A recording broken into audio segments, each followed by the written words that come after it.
अफरोज शहाबुद्दीन इनामदार सुपा शंकरवाडी. सोनपीरवाडीहून आलेला आहे तुम्ही, म्हणजे तुम्ही बारामती तालुक्यातून आलेला आहे. तुम्ही आज पहिल्यांदाच आलेला आहे. तर तुमची ही लागवड पहिल्याच वर्षीची आहे का जुनी बाग आहे? जुनी बाग. जुनी बाग. मग जुनी बाग असताना तुम्ही इतर मार्केटला गेला असाल किंवा जागेवर दिला असेल, तर इतर मार्केटला गेला होता तुम्ही, तर इतर मार्केटमध्ये जे तुम्ही गेला असाल आणि आज इथं आल्याच्या नंतर अशी एखादी गोष्ट आढळली की तुम्हाला की त्या मार्केटला चांगली होती आणि इथं नाहीये? नाही, जरा इथं चांगले वाटले मला.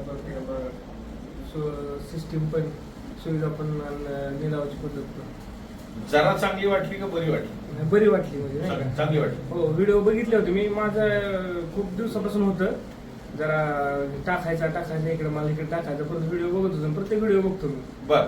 हा, मग व्हिडिओ जे पाहिलं तसं तुम्हाला प्रत्यक्षात पाहायला भेटलं का? काय प्रत्यक्षात पाहायला भेटलं मला. म्हणजे असं काय की तुम्ही आज नवीन आला म्हणून तुम्हाला वेगळी ट्रीटमेंट दिली असं काय? नाही, तसं नाही. मग आता वेगळ्या मार्केटला जात असताना तुम्हाला तिथल्यापेक्षा इथं चांगली सुविधा वाटली, पण एखादा तरी पॉईंट बाहेर चांगला असेल तो इथं नाही असं दिसलं? नाही, तसं काही मला दिसलंच नाही. आता चांगलंच दिसलंय मला बाकीच्या मार्केटपेक्षा. बाकीच्या मार्केटपेक्षा चांगलं भेटलं. पण आता नेमक्या शेतकऱ्यांच्या अपेक्षा काय असतात की मार्केटला गेलं तर ती जी मंदी तर चालू असते, हो. पण मेन अपेक्षा काय असतात की शेतकऱ्याच्या दृष्टीने ते महत्वाचे असतात? आता मेन अपेक्षा आपली असते पारदर्शकपणा असावा. अच्छा. आपल्याला गेलं तर तिथं आपलं म्हणजे आपण शेतकरी त्या हिशोबाने आपलं म्हणजे गेलं तर प्रत्येकाला एक समान झालं पाहिजे, नाही का? प्रत्येकाला समानता मिळाली पाहिजे. कमी जास्त नाही असं, नाही का? ते भाव चढ उतार तर होतोच. हो हो हो हो. पण ते समानता मिळाली पाहिजे असं.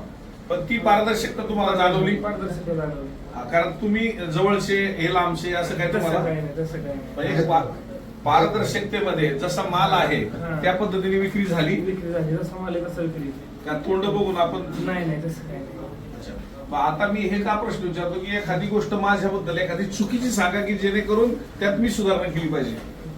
नाही काही चुकीची मला वाटलं. नाही काय चुकीचं वाटलं मला.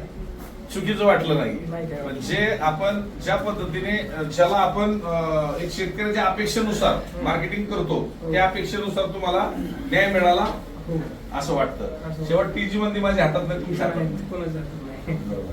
धन्यवाद.